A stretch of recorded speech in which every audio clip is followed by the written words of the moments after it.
Oi, oi! Sejam muito bem-vindos à nossa terceira live do programa Pergunta para Dengo. Você me manda sua pergunta, tira sua dúvida aqui comigo ao vivo. Não ter o encosto de cabeça dos bancos dos equipamentos de operação é ruim? Trabalhador relata, aí acabou o espaço, né? A Luana tá aí, só para eu saber, se a Luana estiver aí, seria muito melhor para eu entender a tua dúvida você entrar ao vivo comigo e me explicar, porque eu vou ter que estimar que eu entendi a sua pergunta. Não é tão fácil assim entender o que a pessoa tá com dúvida. Basicamente assim, apoio, encosto de cabeça não é obrigatório em norma nenhuma, em local nenhum, nem na BNT, nem na NR17, nem na CLT, em local nenhum. Agora, qual é o X da questão? Eu sei, você sabe, todos nós sabemos, a ergonomia ela é feita para promover o conforto no trabalho, melhorar a eficiência e promover a segurança no trabalho. E a ergonomia é feita através da atividade e dos relatos dos trabalhadores, ok? Então, quando acontecem situações assim, específicas como essa, ou seja, não temos nenhuma legislação, nada que obrigue e tudo mais, que tenha esse encosto de cabeça, porém, tem queixas, tem solicitações e você, através da tua análise ergonômica ou de um estudo ergonômico pontual dessa situação, você verifica que realmente seria importante ter esse encosto de cabeça, iria melhorar a qualidade do processo, o conforto para o trabalhador, a produtividade e a segurança, que são os pilares da ergonomia, por que não promover isso, né? Quando a gente faz isso, o que a gente está fazendo? A gente está saindo daquele perfil de profissional que é só um cumpridor de norma e entra para um perfil de profissional que realmente está ali fazendo algo a mais em prol da ergonomia da empresa e dos trabalhadores. Mas atenção, tá? A gente sabe que às vezes os trabalhadores se queixam às vezes é birra, às vezes é uma situação que eles estão querendo, mas não que necessariamente seja algo relevante, mas porque viu e gostou. Por isso que o ideal é fazer senso de ergonomia. O que é o senso de ergonomia? É você aplicar questionários com essa população, com este grupo homogêneo que faz essa mesma atividade, para você coletar mais feedbacks, e não só de uma pessoa, para saber se realmente isso é real, é um pedido, uma solicitação, uma melhoria em prol de todos e não de uma pessoa única, tá? E muita atenção, quando você for fazer um senso de ergonomia, você tem que ser muito esperto nas perguntas, você profissional da ergonomia. Por quê? Se você fizer um senso de ergonomia induzindo que pode haver uma melhoria significativa ou algo que eles já queiram, óbvio que esse senso vai ser superestimado. Normal, o ser humano é assim, né? Aquela frase, quem não chora não mama, bebê que não chora não mama. E a gente não é assim só quando bebê, é quando adulto também, né? Então tem que tomar cuidado. Não que a gente duvide da palavra do trabalhador ou que, enfim, mas é bom ter cautela, porque não é só essa solicitação que a empresa tem mais 1000 solicitações. Então, eu olho para isso, eu sei que isso não é uma prioridade. Eu já entrei em várias empresas e eu sei que o encosto de cabeça é a menor das prioridades, né? De todas as atividades que eu já tive acesso. Nunca precisou algo assim na minha experiência. Então tem que ter cautela, procure ouvir mais de um trabalhador, tá? E que mais que eu ia falar? Aplique o censo e, Débora, não tem mais que um trabalhador. Não consigo fazer o censo de ergonomia com os trabalhadores, porque é só um profissional que executa essa atividade. E aí, o que você tem que fazer? Você tem que resgatar na sua memória se você já avaliou essa atividade no passado, em outra empresa, com outras pessoas, para você resgatar esse feedback que você provavelmente já teve, tá? E também ouvir de outras pessoas, de gestores, de líderes, de técnico de segurança do trabalho, de quem tá ali no meio daquela situação na empresa, né? Para você poder coletar e realmente ser mais assertivo possível, né? Mas para fechar esse assunto e fechar essa pergunta, não tem nada de normativa, tá? Então não se for uma questão legal assim, saiba que não existe uma questão normativa para isso, tá? De ter encosto de cabeça. A não ser que a única exceção, quem tá aí pega papel e caneta, é quando porventura o trabalhador precisa em sua atividade fazer extensão de pescoço, extensão de cabeça, que é levar o pescoço para trás, aí sim, né, em postura estática, precisa ter encosto de cabeça, tá? E está essa informação na ISO 11226, ABNT, NBR, ISO 11226, ok? Única exceção legal e normativa neste caso. Então, fora isso, faz uma análise ergonômica e procura entender, né, um estudo ergonômico pontual dessa situação e procura entender por que o trabalhador está solicitando isso. Joia? Não sei se a Luana está aí, mas com certeza essa resposta ajuda mais pessoas. Como comprovo na ET que uma melhoria como a pausa é efetiva para reduzir o risco de uma função? Vamos começar do começo, tá? O que significa isso? Primeiro ponto, a Adriana falou assim, ó, para comprovar a redução do risco de uma função. Olha só o detalhe importante disso. A gente precisa olhar para o risco de atividade por atividade, tá? Vou dar um exemplo mais claro. Um risco de digitação em excesso, por exemplo, ele não é um risco inteiro daquela função global, ele é um risco presente na atividade de digitação, que, claro, esse risco ele é incorporado em quem executa essa função, tá? Primeiro ponto importante. Então, eu não sei se a Adriana está na live, eu gostaria que ela estivesse, porque eu precisava saber de qual atividade você está falando. Por quê? Por exemplo, se for uma atividade de repetitividade, um ciclo de trabalho bem definido, movimentos repetitivos, eu consigo comprovar na minha ET que uma pausa reduz o risco, implementando essa pausa lá na minha ferramenta ergonômica e fazendo a simulação antes da pausa, qual é o meu score de risco, e após a pausa, qual é o meu score de risco. Então, é muito simples, só por isso que a gente tem que entender, e eu precisava saber de qual atividade, de qual situação você está me falando. A pausa ela é muito, muito, muito recomendada, altamente recomendada para atividades repetitivas, né?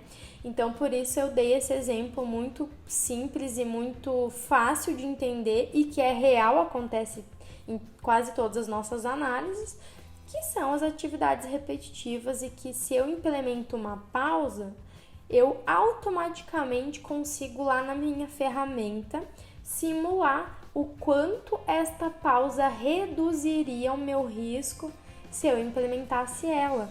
E aí eu não preciso fazer um teste prático lá, implementar essa pausa para depois saber se ela reduz o risco. Eu posso simplesmente antes simular na ferramenta. Eu chamo isso de desconstruir a ferramenta, que é o que? Você invade a ferramenta e você faz a simulação que você quiser de trás para frente, de frente para trás, insere um dado, tira outro dado, exclui um dado, para você conseguir visualizar como seria esta atividade se fosse assim. Como seria essa atividade se fosse assado? Você consegue fazer todas essas simulações e você consegue facilmente identificar, na dúvida da Adriana, que é a questão de pausa, se essa pausa iria reduzir esse risco ou não, tá bom? Não sei se a Adriana está aí, mas acredito que essa pergunta tenha ajudado mais pessoas. A Adriana está aí e ela mandou aqui pra gente que é na repetitividade, então eu acertei, né, sem querer. E ela mandou numa outra caixinha que era um setor de empacotamento. Então, perfeito. Qual ferramenta que eu utilizo para análise e gestão de atividades com repetitividade? Eu utilizo o checklist Okra e eu ensino os alunos do treinamento MDD a utilizar essa ferramenta, tá? Esse checklist. Então, facilmente eu consigo implementar essas pausas lá no próprio checklist e ele vai simular para mim como que seria, quanto que seria esse risco se essas pausas estivessem lá. E aí a gente espera, né, que diminua bastante o risco, porque é a justificativa que a gente tem para aquela empresa implementar essa sugestão de melhoria, né? Ora, tá me falando para colocar pausa e não mudou nada aqui, o cenário continua feio, então não vou implementar porque vai diminuir a minha produção, né? E eu não quero isso, já que não vai mudar, então a gente tem que ser bem assertivo nessas horas, tá bom? Na sua opinião, de quem é a responsabilidade pela saúde ocupacional no home office? Que bom que você perguntou a minha opinião, né? Porque, enfim, opinião de normativas e de Ministério do Trabalho e tudo mais é algo muito novo. Eu acredito que a gente está passando por um processo que é novo para todos, até mesmo para quem fiscaliza e para quem faz cumprir a lei, né? Então, eu espero que surjam diretrizes para nos orientar melhor, mas eu sou bem dividida, obviamente. Para mim, o primeiro lugar, a responsabilidade é do empregador, porque para tudo a responsabilidade primária é do empregador, né? Só que, tendo em vista que o trabalhador não está dentro da casa do trabalhador e ele nem deve vigiar, nem pode vigiar, o trabalhador tem uma grande parcela de responsabilidade também, tá? Eu não estou anulando a responsabilidade da empresa, inclusive destaco novamente que primariamente, majoritariamente, a empresa tem essa responsabilidade maior. Só que neste caso, eu acho que se você for comparar a responsabilidade que o trabalhador tinha lá na sede da empresa com agora, ele tem um pouquinho maior. Por quê? Lá na sede da empresa é um ambiente controlado pela empresa, correto? Lá eles controlam esse ambiente. Na casa dele, o ambiente é controlado por ele. E controlado não entendam como mobiliário que a empresa tem que fornecer. Não, eu digo o controle do ambiente em questão de N situações que na casa do João é diferente da casa da Maria. Então ele é responsável por aquele controle, total ou parcial, porque a gente sabe que tem controles que não dependem da gente. Por exemplo, o ruído lá da moto lá fora que eu odeio, assim, não existe ruído que me tire mais do sério do que moto. Eu até ia pegar meu fone aqui para vocês verem o tamanho do meu fone, que é quase um abafador de ruído, porque eu detesto. E eu moro próximo de uma avenida bem movimentada, né? Tive que ceder algumas coisas e morar aqui. É um lugar maravilhoso, mas nos picos de trânsito tem muito ruído de moto. E eu detesto. E eu juro pra vocês, não é porque é pirraça alguma coisa, mas eu acho que deveria ter uma lei dura para ruído de moto. Isso não poderia existir. Gente, quem tem criança pequena em casa sabe do que eu estou falando. A criança acorda com susto, chorando, desesperada. Às vezes a mãe e o pai ficaram 2 horas para fazer a criança dormir, aí passa uma maldita de uma moto toda estourada e faz um barulho. Quem tem criança autista em casa, cara, isso é um horror. Assusta a criança começa a se bater, é um barulho horrível. que só quem usa isso gosta. Por favor, gente, compartilhem essa ideia pra frente, que ruído de moto, escapamento de moto é o pior barulho do planeta. Isso aqui é quase um desabafo nessa live, eu odeio. O editor de vídeo, meu editor de vídeo, ele vai ver essa live depois e ele vai rir porque eu tô gravando um vídeo, né, um conteúdo, uma aula, aí passa uma moto, eu tenho que, acabar com a minha aula, no meio da aula, porque é um barulho horrível, eu me desconcentrei, eu nem lembro onde eu parei, eu tenho que voltar para lembrar o que eu tava falando, porque tem ruído que assusta, que é muito alto, e ele vai rir disso, que ele vê que eu fico xingando que eu às vezes solto uns palavrão, né, com essas pessoas amadas que são os motoqueiros, que tem uma moto maravilhosa que escuta lá na casa da minha mãe, que mora a 500 quilômetros daqui. Enfim, Juliana, para fechar, eu diria que uma porcentagem de responsabilidade, eu diria que é 80-20. Eu gosto desse número. Esse número 80-20, ele faz muito sentido em todas as áreas da minha vida. E eu tô replicando esse 80-20. Eu acho que 80% é da empresa e 20% da pessoa. Até porque, se o trabalhador... Eu vou dar um exemplo. Quando a gente fala de saúde ocupacional, a gente tá falando de ergonomia, né? E quando a gente fala de ergonomia, eu vou dar um exemplo da ergonomia organizacional. O trabalhador ser organizado para trabalhar em casa e dar conta de fazer as atividades...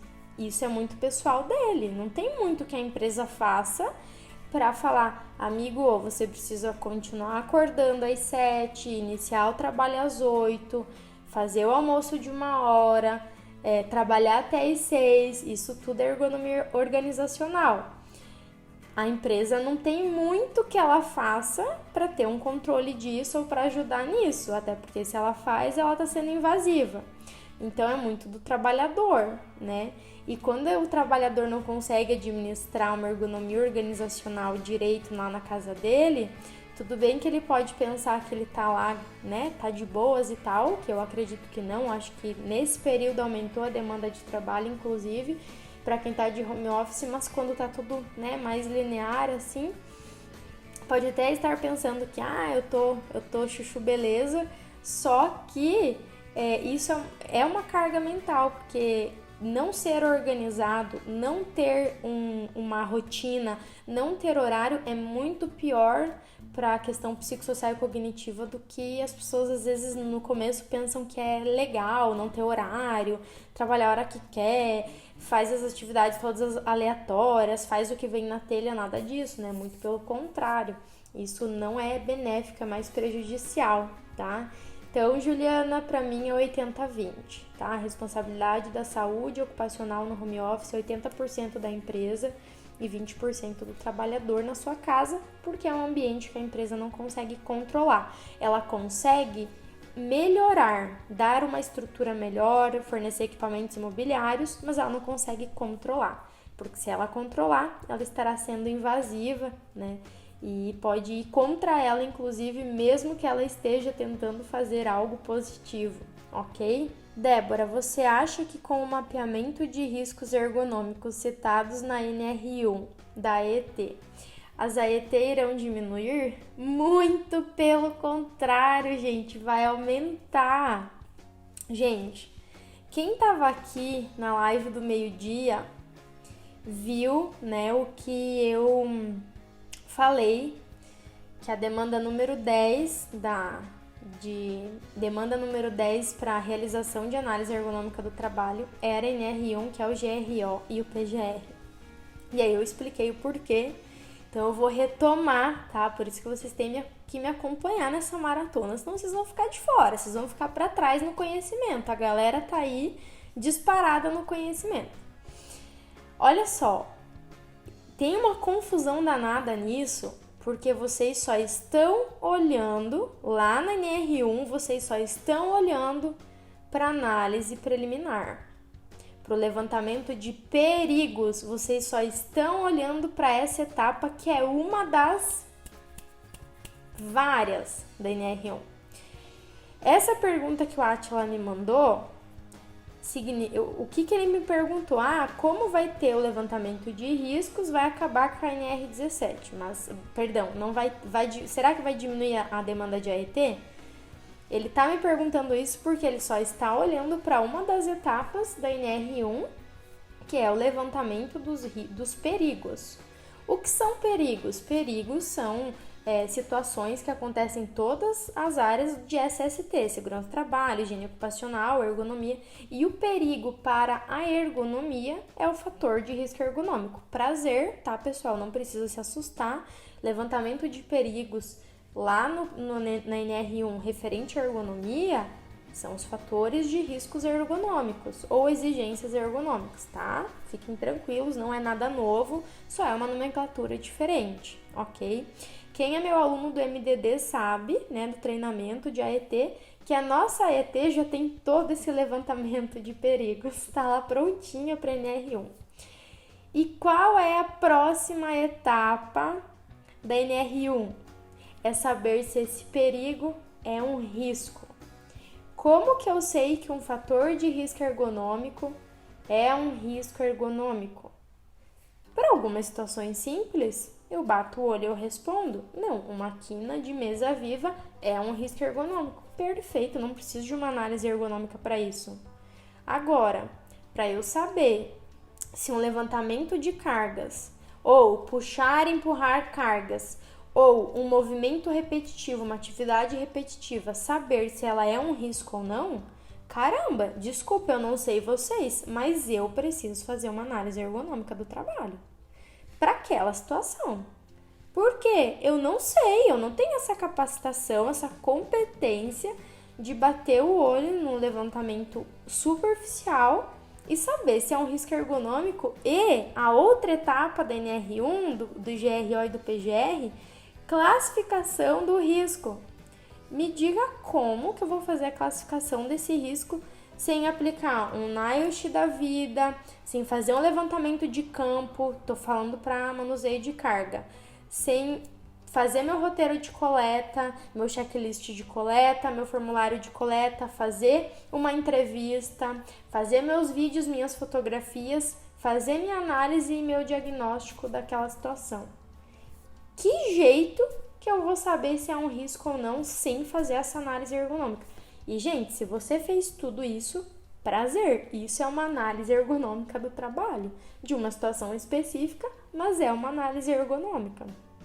Então, não tem como a ET diminuir. Agora sim, lógico, se tem profissionais que fazem mágica, se tem profissionais que têm uma fórmula mágica, que eu não conheço, que conseguem, olha só, todas as etapas da NR1, do PGR e do GRO para ergonomia. Se tem profissionais que conseguem identificar os perigos, avaliar se esse perigo, se esse fator de risco ergonômico é um risco, quantificar o grau desse risco e propor um plano de ação de ergonomia para fazer a gestão e o controle desses riscos. Se um profissional faz isso sem uma análise ergonômica do trabalho, me apresenta, tá? Porque eu preciso aprender com esse profissional, porque eu não consigo. Eu preciso sim passar pelas etapas de uma análise ergonômica, não de um trambolho gigante. Quem é meu aluno sabe, a gente é direto ao ponto, objetivo, conversa com o trabalhador, faz um roteiro de coleta, leva os formulários de coleta a campo, coleta o que precisa coletar, aplica a ferramenta, aplica questionário, faz o diagnóstico e faz sugestão de melhoria. Cara, não tem como não fazer isso, mas na verdade eu sei que tem profissionais que vão fazer uma fórmula mágica de mapear perigo, risco, fazer controle de ergonomia e fazer gestão de ergonomia sem análise ergonômica. Eu sei que vai ter, né?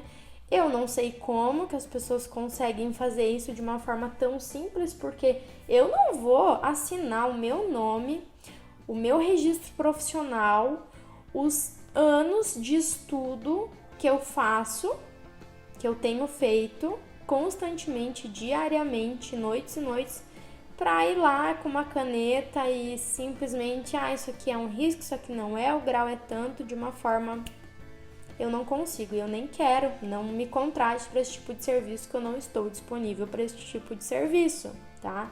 Então, assim, na minha opinião, as empresas sérias e os profissionais sérios que trabalharem em conjunto não vão fazer a ET diminuir, muito pelo contrário. Toda vez que tiver uma situação mais complexa, lá nessa gestão de risco ocupacional, nesse programa de gerenciamento de riscos, vai ter que sim se fazer um estudo um pouquinho mais profundo para bater o martelo, para saber se é um risco, para saber o grau dele, para propor medidas de controle e fazer um plano de ação, que ele é um círculo, nunca termina, é uma gestão de ergonomia com as demais áreas de SST, tá? Não sei se eu fui clara, não sei se eu ajudei vocês, mas essa é a minha visão e eu não consigo enxergar algo mais simples ou um hack, um atalho do que isso, tá? Rodrigo perguntou se o PPRA vai ser extinto e vai entrar o GRO e PGR. Eu não sei direito porque de PPRA, nossa, eu sou uma completa leiga, mas parece que sim, pelo que eu andei ouvindo e lendo aleatoriamente, eu não... Vocês sabem que essa área de segurança do trabalho não é minha praia, eu sou completamente leiga, mas tudo indica que é isso mesmo, né? Se alguém tiver mais conhecimento, quiser entrar, compartilhar a live aqui comigo ao vivo, mas pelo que eu entendi, nos breves que eu li, é exatamente isso. O PPRA extinguiu, mas entrou algo muito mais robusto, né? E mais completo para as empresas, que é o GRO e PGR, tá? Só não dou certeza para eu não falar besteira, né? Mas a princípio é isso sim. Aline perguntou: o GRO seria, no caso, os riscos encontrados na nossa ET? Não é só isso, tá? Isso aqui é um pedacinho dele. Primeiro de tudo, Aline, que o GRO, ele é multidisciplinar, tá? Ele é um programa de SST como um todo, gestão de riscos ocupacionais. Em riscos ocupacionais entram centenas e milhares de riscos relacionados à ergonomia, relacionados à segurança do trabalho, insalubridade, higiene ocupacional, etc. Tá? E aí, dentro do GRO está a ergonomia, que é um pedacinho do GRO, porque agora é um programa de gerenciamento de riscos ocupacionais, né? De forma que todos eles se conversam, todos os programas, que antes era aquele programa documental, um papel engavetado aqui, o outro documento engavetado ali.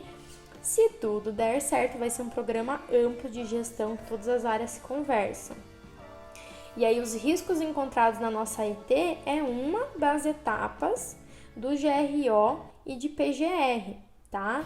Porque não é só encontrar os riscos, lembra que a gente tem que identificar os perigos, que é os fatores de riscos ergonômicos, de uma forma bem resumida, tá?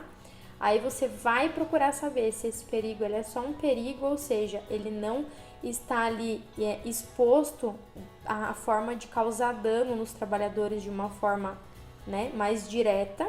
Se ele for um risco, ele não é só um perigo, ele tem um grau, uma classificação, uma severidade, uma exposição, enfim, tem vários itens que compõem, né, para sair de um fator de risco e se tornar um risco ergonômico. Se ele se tornar um risco, aí você precisa fazer esse levantamento, que é através de um estudo mais profundo, que eu vou realizar através de uma análise ergonômica com os embasamentos que eu já tenho, que eu utilizo há 1000 anos, né, os embasamentos de análise de risco a risco, item a item. E depois você tem que propor medidas de controle para esses perigos que são mais tranquilos de resolver, nada muito complexo. E para situações mais complexas de risco, você tem que fazer um plano de ação, uma gestão, né, de ergonomia para dar um jeito. Vou dar um exemplo.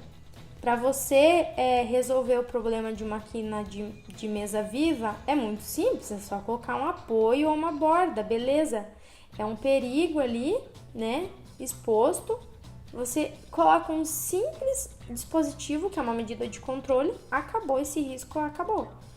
Agora, para você fazer uma recomendação ergonômica para reduzir ou eliminar um risco de repetitividade, manuseio de carga, puxar e empurrar cargas, posturas, etc. Não é assim, faz isso, deu. Não.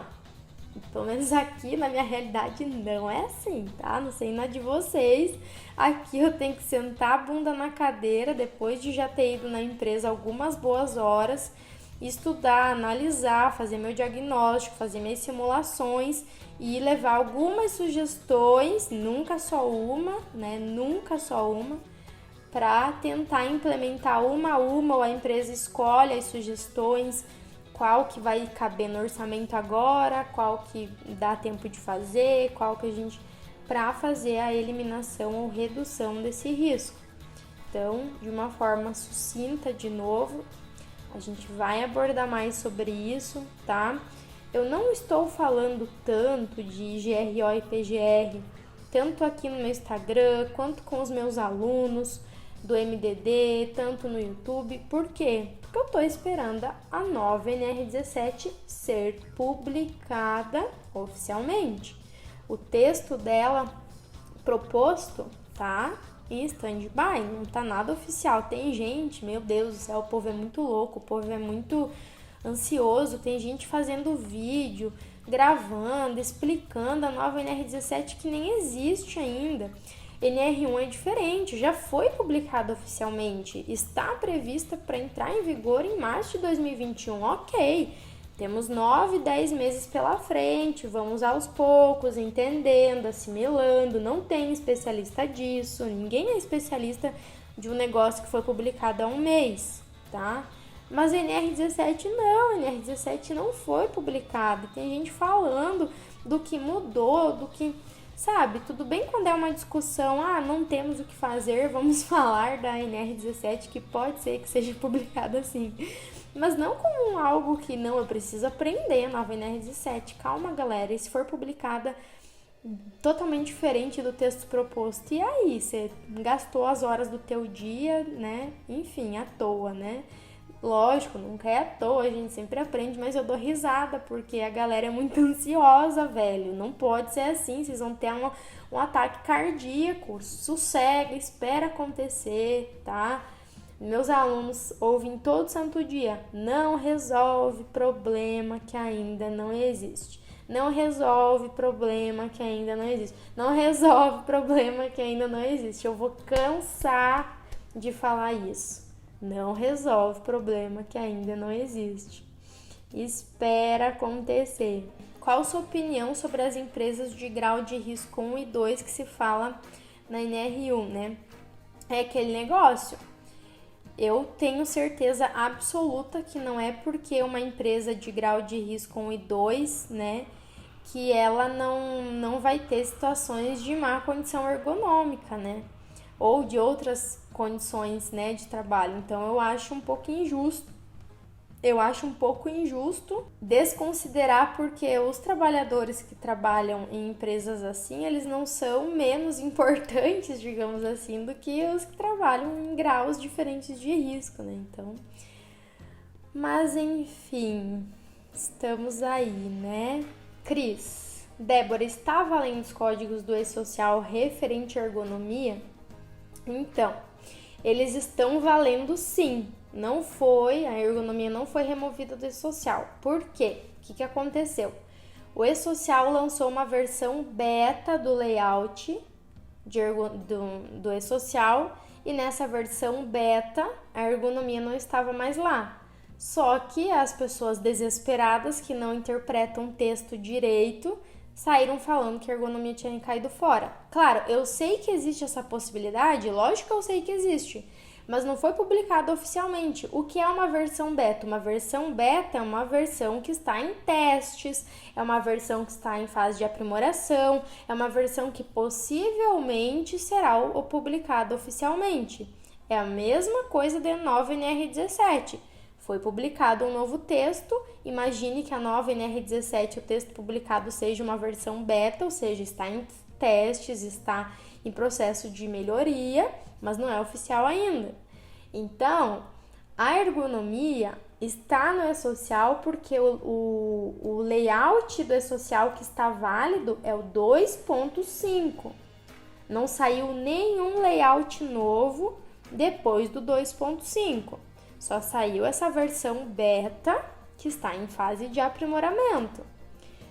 Se essa versão beta for aprovada, beleza, sem nenhuma alteração, a ergonomia caiu fora do e-social, vida que segue, a vida continua, porque a ergonomia já existia antes do e-social e vai continuar existindo com ou sem e-social, tá? Lógico que a gente ficaria mega, hiper, ultra feliz, porque é uma baita demanda de trabalho que eu tive ano passado e ano retrasado, que eu fiz de análise ergonômica, que a demanda era sim para o e-social, porque o cliente me falou que era por isso que ele estava solicitando, só eu sei, né, as noites de sono para dar conta dos prazos. Então, está em vigor. Só que qual é o problema? Eu não sei se vocês viram, eu não lembro se foi ontem, antes de ontem, ou uns 3 dias atrás, porque eu emendo um dia no outro trabalhando, e aí eu não sei quando que foi os acontecimentos. Mas foi prorrogado de novo o e-social, tá? Estava em vigor que o grupo de empresas, do primeiro grupo, né, empresas que faturaram em 2016 mais de 78 milhões, iriam a partir de setembro enviar os dados de SST. A ergonomia estava lá dentro da tabela 23, no evento 2240. E era setembro, então a gente está em junho, julho, agosto, setembro. Era para daqui 3 meses, mas como a gente sabe, estamos vivendo numa pandemia e foi prorrogado, tá? E é aquele negócio, foi prorrogado de novo. A ergonomia está lá, mas tem chances de sair, porque, né, a versão beta pode ser que seja aprovado, mas eu tenho certeza que eles não vão olhar para isso agora, né, porque a gente sabe que temos outras prioridades, tá bom? A função do técnico de segurança é a mesma do ergonomista? Não tem nada a ver, tá? Técnico de segurança, a função dele é ser técnico de segurança. Ergonomista, a função dele é ser ergonomista. Eles não são a mesma coisa, tá? O técnico de segurança, ele vai cuidar mais da parte de segurança do trabalho, PPRA, controle de EPIs. Galera, não me julguem, eu sou leiga, eu não sou técnico de segurança do trabalho. Eu sei que vocês fazem 1 zilhão de coisas maiores e melhores e 1 milhão de coisas a mais, mas só para ajudar a nossa colega nessa diferença. E o ergonomista, o foco dele é ergonomia, tá? A ergonomia não tem nada a ver com EPI, com controle de EPI, com PPRA, com segurança do trabalho. Tem a ver com segurança do trabalho, mas não dos laudos específicos de segurança do trabalho, tá? Ergonomista, o foco é ergonomia mesmo, análise ergonômica, laudo ergonômico, palestra ergonômica, treinamento de ergonomia, blitz postural, e etc. Assistência técnica para perícia ergonômica e, né, tudo que a gente faz na área de ergonomia. Então, não tem nada a ver, tá? São 2 funções completamente diferentes dentro de uma empresa. Se você olhar uma empresa que tem essas 2 funções, você vai ver que essas 2 funções não fazem nada igual, assim, bem definido quem faz uma coisa e quem faz outra. Mas eu recomendo você ler melhor sobre, tá? Porque para você entender um pouquinho melhor, eu sei que você já trabalha com ergonomia, né? Que você entrou aqui comigo na live ontem, a gente conversou, mas então você sabe bem o que é mais focado para ergonomia. Então eu te recomendo ler sobre o técnico de segurança para você entender mais a diferença, tá? Vamos para a saideira, tá? A gente tem aí 7 minutos. Vamos para a saideira do Raul. Como montar uma memória de cálculo para estabelecer preço da ET, tá? Isso aqui eu abordo com profundidade na mentoria. Eu tenho uma mentoria só para a parte comercial de ergonomia. Até ontem tinha aula com os alunos, eu vi vários alunos aqui na live também. Eu abordo com profundidade lá. Mas para não te deixar sem resposta, obviamente, eu vou te dar um caminho para você fazer isso. O melhor caminho para você fazer isso é fazer testes no mercado de trabalho, validar no mercado. Então, você manda uma proposta, fechou muito rápido, fechou muito fácil, é porque tá barata. manda outra. Fechou muito, muito, não tá fechando, tá muito cara, né? Então você vai, assim, cara, sério mesmo, eu preciso de 10 horas pra te explicar melhor isso, porque é o período de mentoria que eu dou. Então, não me julguem, tá? Eu só tenho 2 minutos pra falar, mas de uma forma super rápida, super objetiva, super simples. Você precisa fazer validação no teu mercado. E o teu mercado não é o mesmo que o meu, porque eu tô aqui no sul, eu não sei onde você mora, sempre é diferente. Em São Paulo é mais caro, eu acredito que seja a capital mais cara para serviços de ergonomia. Isso é bom, né? O ticket é maior, lógico que o custo de vida é maior, então você tem que fazer uma validação de orçamento local, tá? Porque com certeza, provavelmente os valores que eu cobro aqui pode ser que sejam diferentes dos valores lá na sua empresa, na sua consultoria. Mas eu nunca finalizo e encerro quanto cobrar. Eu nunca tabulei meus valores e é isso para sempre. Não. Todo ano eu reviso, todo ano eu faço um levantamento de todas as propostas, tanto as que fecharam quanto as que não fecharam, e faço levantamento com indicadores para me guiar de como que tá o meu valor, o meu preço, porque o meu valor é só meu, né? O que eu ofereço para as empresas é só meu mesmo.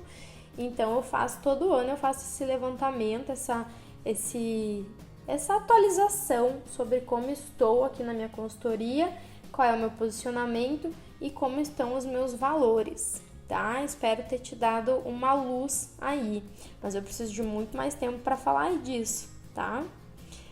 Galera, vou ir para finaleira aqui com vocês. Eu acredito que eu respondi quase todas as pessoas. Espero que vocês tenham gostado dessa live. Tchau, tchau!